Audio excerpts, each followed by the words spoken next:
35 liters, carbon, 20 kilograms, ammonia, 4 liters, lime, 1.5 kilograms, phosphorus, 800 grams, salt, 250 grams, saltpeter, 100 grams, sulfur, 80 grams, fluorine, 7.5 grams, iron, 5 grams, silicon, 3 grams, and 15 other trace amounts of other elements.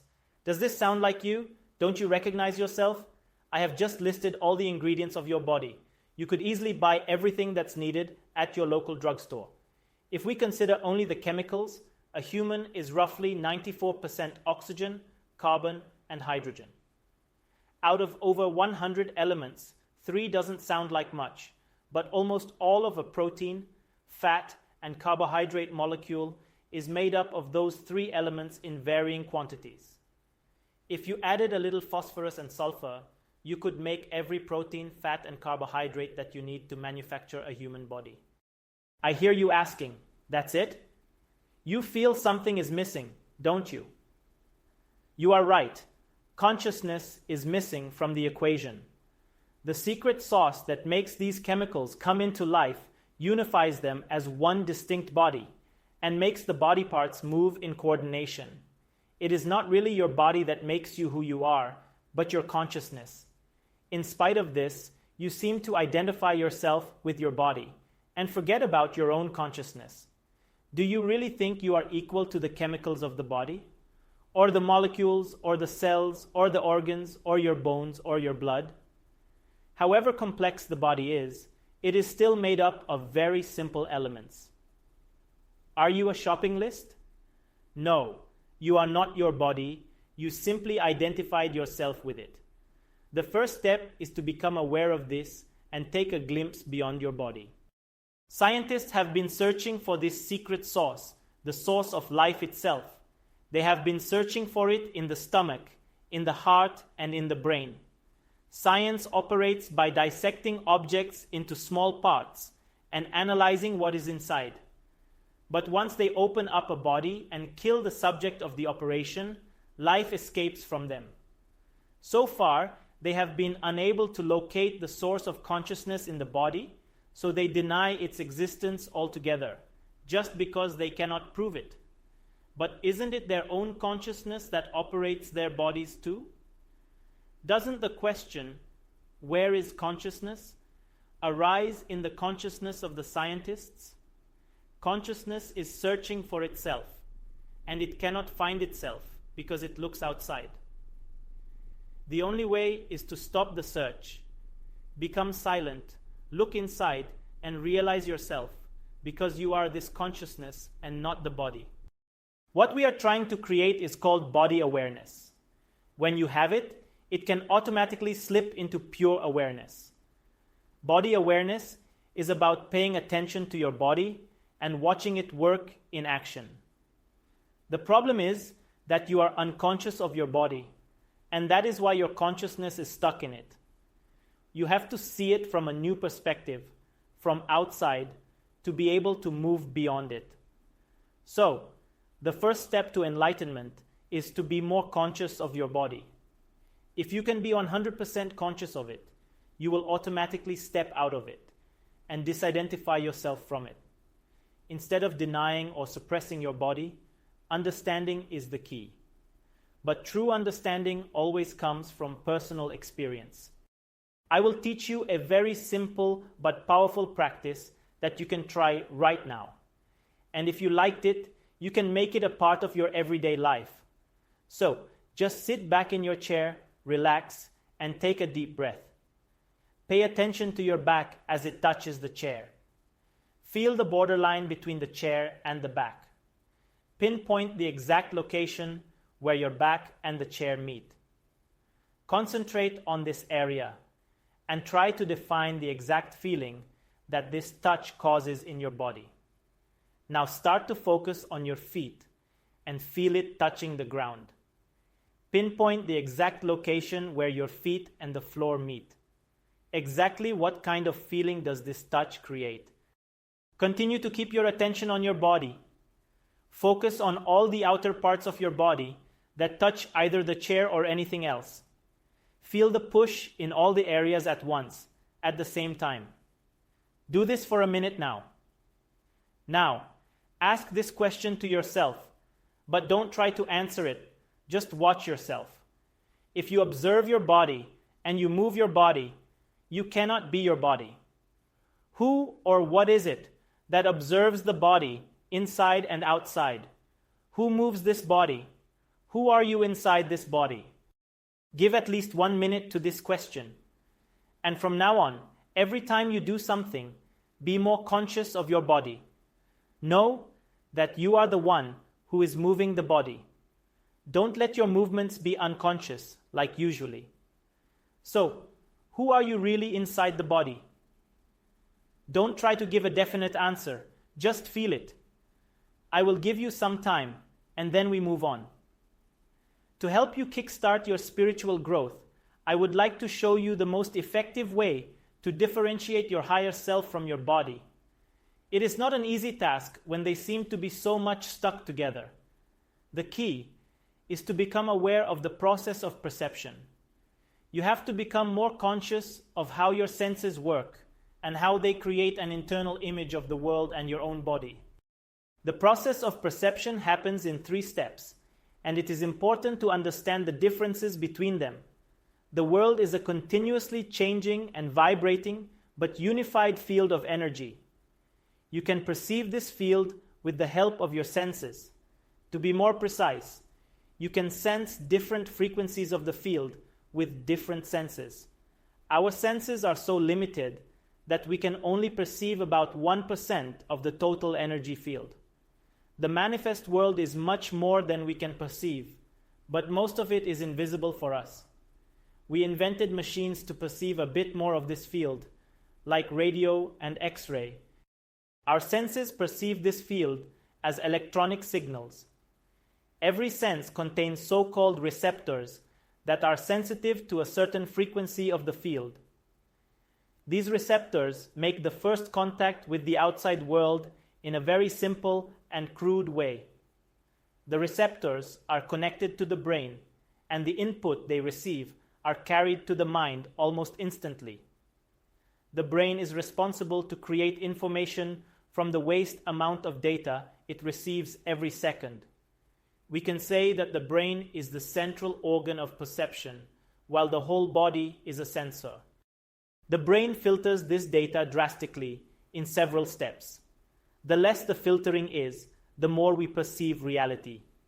Even without the filters, we cannot see reality directly. Our reality is created in the brain. We perceive and create the world at the same time, just like in a dream. We can only perceive the signals of the energy field through our senses, so we always sense our own senses and never the world itself. When you look at something, you sense your own eyes. You sense the lightness or darkness of the field of view and what frequency the light has in that given space. When you touch something, you sense your own fingers. You do not sense the material directly. You perceive the effect it has on your fingers. When you taste something, you perceive whether the food contains sugar, acid, or salt. When you hear something, you sense by how much and in what rhythm the air makes your ear vibrate. When you think you perceive the world, in reality, you perceive yourself. Why is this important? Instead of paying attention to the world, you have to start paying attention to yourself. You have to start paying attention to your senses and to your body. When you pay attention to the world itself, you get lost in it easily. You leave yourself out of your own life because you are not even aware of yourself. When you turn your attention towards your body, you realize that you are the one who perceives the world. This difference seems to be insignificant, but it makes a huge difference. With this, a new point of view, a new awareness, a new witness appears in your life. You realize that you live your life, not only live a life. Without our senses, the world would simply not exist for us. One of the main exercises in immortology is when we close all of our senses, and with this, we automatically close ourselves from the world. But it is also important to let the world inside as fully as possible and thus experience the opposite state. But first, we exercise using our senses one by one, and in the end, we use them all at once. The following sensing meditations are important for 3 reasons. First, they increase your sensitivity. Many times you live like a robot, unconsciously doing your daily routines, while you are somewhere else in your mind. You lost your sensitivity. You lost touch with the real world. That is why many times you feel that your life is boring and you do not get enough sensation from it. By increasing your sensitivity, you can get in touch with the real world again, like you used to in your childhood. Second, you start to see the true nature of the world instead of just thinking about it. Attention cannot be divided. You either observe the world or think about it. Thoughts are not real. Only by having a direct experience can you get to know reality. A major benefit of these exercises is that they literally force you to the present moment, which is the only reality. The easiest way of being in the now is through your body because it is your least subtle part. Third, they help you have an out-of-body experience. By this, I mean that you can separate yourself from the body. You can realize that you are not your body, but the consciousness that observes the body. If you can be fully aware of the body, you can go beyond it. You realize that the body is part of nature and not part of you. You may have an experience of unity when the body melts together with the world. It is truly part of the world, part of nature, but you identified yourself with it. The body is born and will die one day. It will change just like nature is changing all the time. The nature of your body is change, just like the nature of nature is change. But by separating yourself from the body, you symbolically give it back to nature and realize your true self. So, although conscious sensing is a simple exercise, it is very useful in many ways. Certainly, in every moment, you sense the world subconsciously, even when you are floating away in your fantasy. But here the difference is to sense consciously and pay more attention to what you observe through your senses moment by moment. In the first stage of the exercise, you will use your 5 senses separately. For example, when you practice hearing, try to block the other senses, seeing, smelling, touching, tasting, as much as you can. Don't try to practice to use the 6th sense, intuition, yet.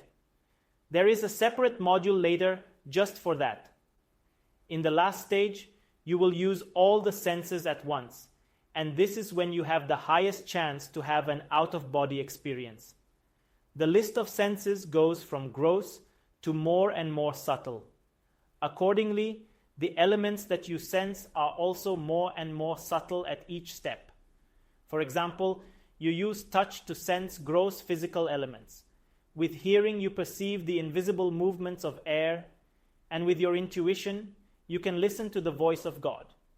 The order of elements in accordance with the senses is this: earth is touching, water is tasting, fire is seeing, air is smelling, and ether is hearing.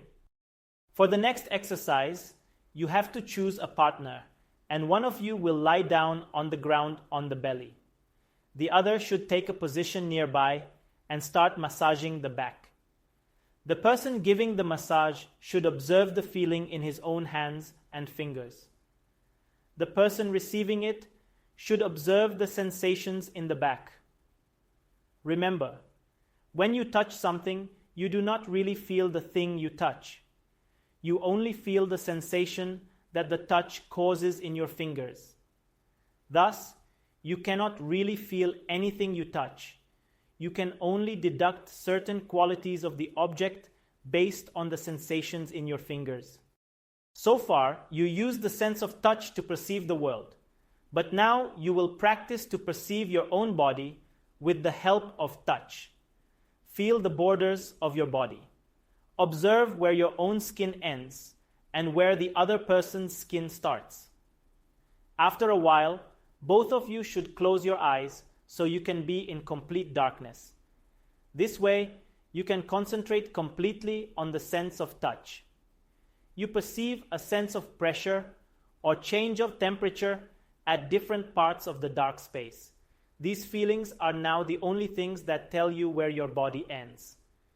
But even these borders slowly fade away, and after a while, it may feel as if you were massaging yourself, as if there was no difference between the person giving and receiving the massage, as if there was no difference between the body and the outer world. The body and the consciousness slowly separate. A focus point starts to crystallize from where you are perceiving the body. This infinitely small or infinitely large point is consciousness. This untouchable awareness is your true nature. You are this awareness. This point only observes the body, but does not become one with it. A separation remains between the two. Now you both realize that you are not your bodies. After this, you switch and do the same exercise again. Your second sense is taste, and it is in connection with water and body fluids. The element starts to become more subtle now, more fluid. This meditation is best done before lunch or dinner with closed eyes. Smelling usually works together with tasting, so here you should close your nose to separate the senses.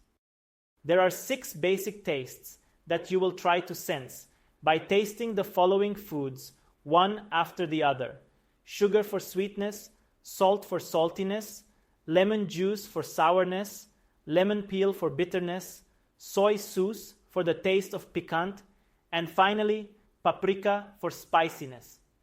You feel sweetness at the tip of the tongue, sourness at the sides, saltiness on the whole area of the tongue, bitter and piquant at the root. Between the different tastes, take a small break and drink water. After this short exercise, have lunch or dinner in complete silence. Try to feel the tastes in their totality. Who is the one feeling the tastes? Sight is the most important sense because you use it the most often. They say that the eyes are the windows of the soul. The eyes are the least material sensing organs in the body. They are a very thin layer that separate your body from the outside world. The eyes are part of the brain. They are an outgrowing. With all the other senses, the information goes through some kind of intermediary body part, like the skin, for example. The skin touches something, and the nervous system carries an electric current to the brain, and you become conscious of the touch. But with the eyes, the stimulation reaches your brain almost directly. You have to learn the right way to use your sight again. The problem is that you look, but you don't see. You look, and you immediately think.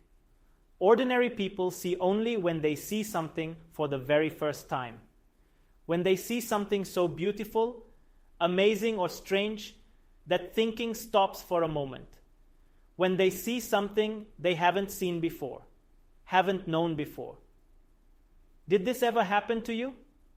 Even if you don't remember it, this happened to you several times as a child.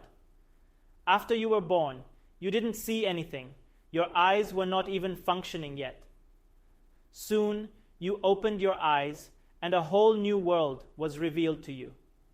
Everything was wonderful, amazing, and beautiful, even the most common and ordinary thing. You couldn't think about what you saw, because it was not part of your mind yet. But once you see something, it immediately becomes part of the mind. You internalize the image and put it into a box in your mind. You see a table once and attach a definition to it. When you see a table next time, you think in yourself, "This is a table. I already know it." You think a table is a table, and every table is basically the same. Sure, there are minor differences, but its tableness, its basic quality and function is the same. So, you don't stop to see the second table, you don't even really look at it. The barrier to really seeing is exactly this process of internalization. Yes, it makes life easier, but it also steals the reality of life.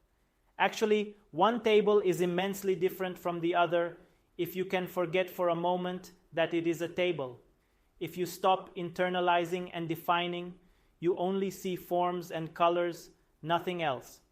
Not even the material remains, because you cannot touch anything with your eyes. They are not meant for that. Even if you look at the same table twice, it is not the same. Everything is constantly changing. Everything is in movement.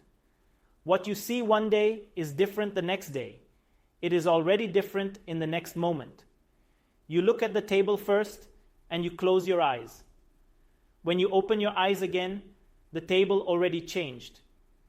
It is very difficult to see the subtle difference because a table changes very slowly, but change is there.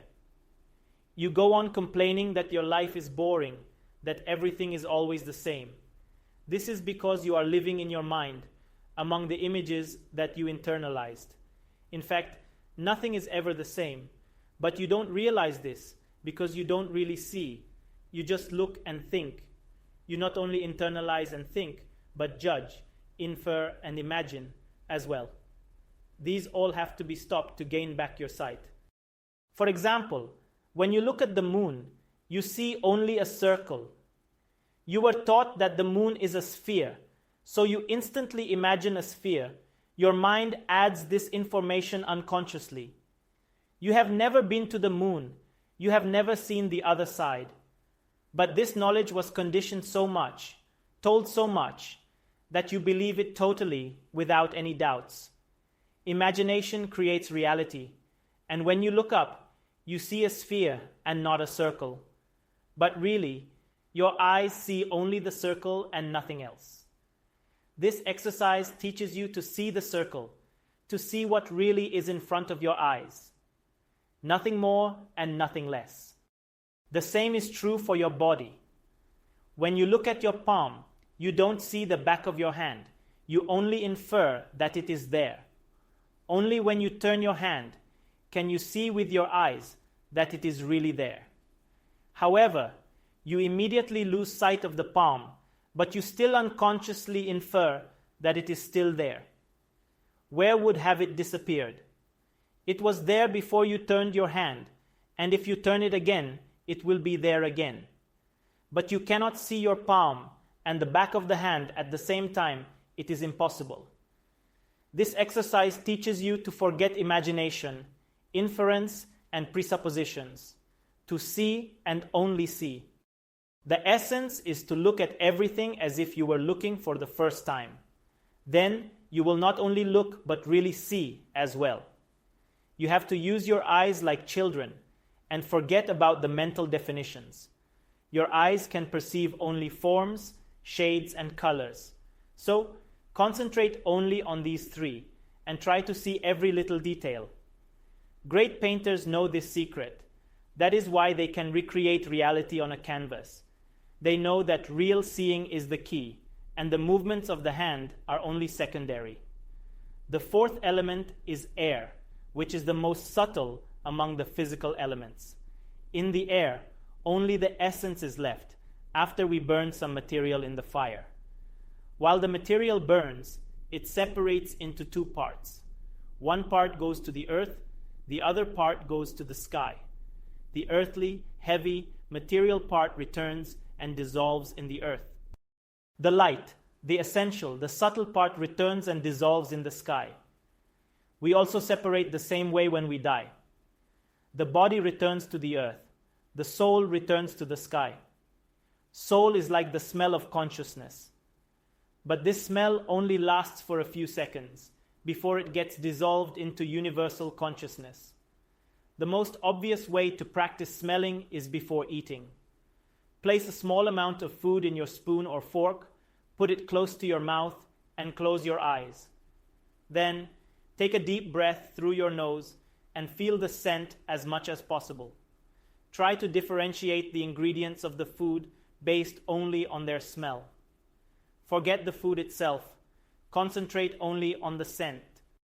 It is even better if you ask a friend to help you with this exercise. Ask him to collect various items on a plate without you seeing them. Then, you have to guess with closed eyes what type of food you are smelling. Besides food, you can practice on various senses too. Hearing is the second most used sense after seeing. Even as a small fetus in the womb, you can already hear noises and sounds.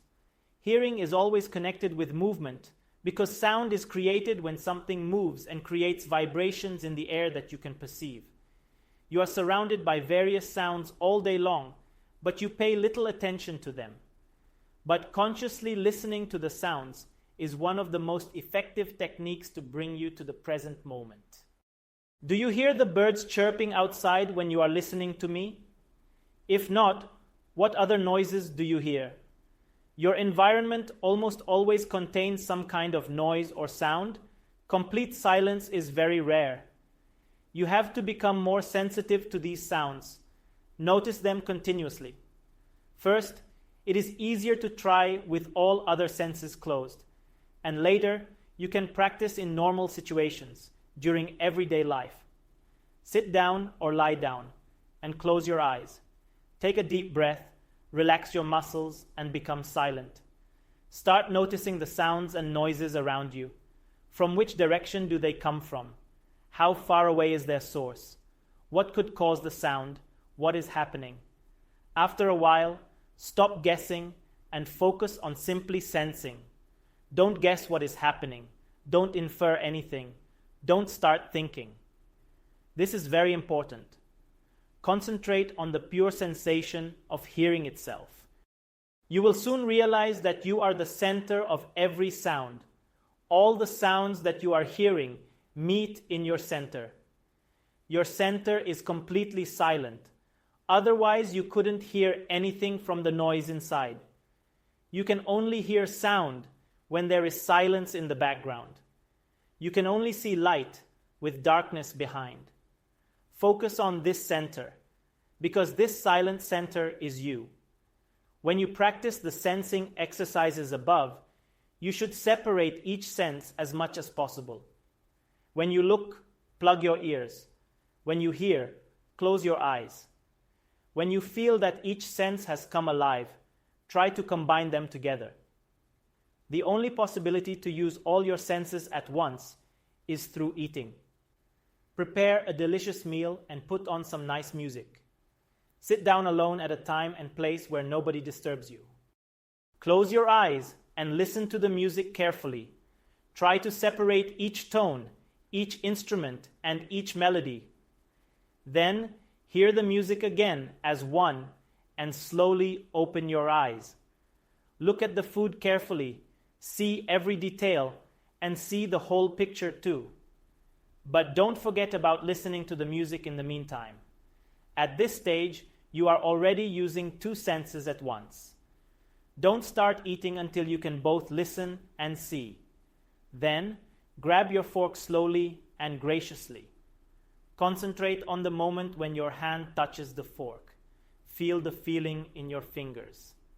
Simultaneously, pay attention to the other parts of your body that are touching the chair and the floor. Perceive all the points where you feel the sense of touch. Now, take a small piece of food on your fork and smell it. Let the smell penetrate you without losing focus from the skin, ears, and eyes. You are already using 4 senses simultaneously. The last part of the exercise is to actually put the food in your mouth and feel its taste. Try to determine whether it is sweet, sour, salty, spicy, piquant, or bitter. Swallow it slowly and feel as it travels down in your body and reaches your stomach. But don't forget about your other senses in the meantime. You are eating not only with your mouth, but with your nose, eyes, ears, and skin as well. Finish the meal like this, even if it takes 2 or 3 times more than normally. Even a simple act like eating can become a very effective meditation, an easy way to disidentify yourself from the body and successfully complete the first step on the way to enlightenment.